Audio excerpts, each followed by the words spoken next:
Hi, I'm Funk McLovin. Subscribe for more essays. Carrion!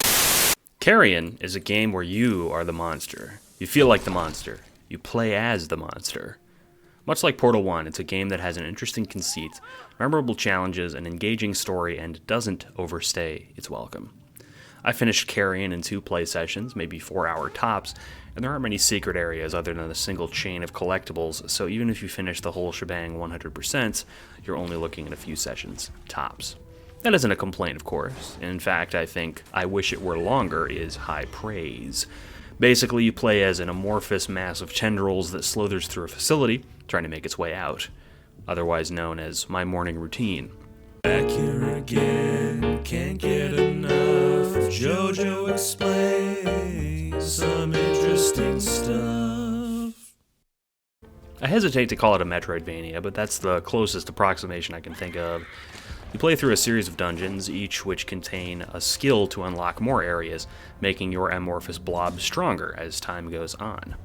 For instance, you gain the ability to throw webs or control human characters' minds. This all adds to the carnage you unleash on the scientists who dwell in the facility. Your blob isn't invincible, and many of the combat challenges are based on navigating enemies safely. Each challenge is open-ended, so even if you have to go back to retry a segment, you can use a different strategy. What's interesting is how you move. You move at a breakneck speed, tendrils writhing around and pulling your mass around, and you can either attack with your abilities or with a tendril used to chow down on humans. Your abilities also change based on how big your blob is. If you're tiny, for example, you can shoot webs and move around more easily. But if you're larger, you're more cumbersome and a bigger target, but you also have more health and a powerful grab attack. You can shrink and grow as needed at checkpoints around the map, and you can also shrink and grow if you eat humans or harmed by them, respectively. The sound design makes every chomp and growl so guttural and fun. Every scream as you pull a human towards you like a rag doll makes me delighted. There were a few "where do I go" moments in the game, where a route forward isn't entirely clear, and a few cheap-feeling single death areas where your blob is too big to deal with how you move, but at the end of the day, it's not what you'll remember. You could also use a map screen, but if you're just doing a simple playthrough, it's no big deal.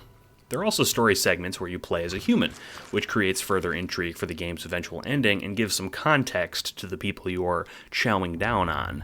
I won't spoil it here, but it's seriously buck wild.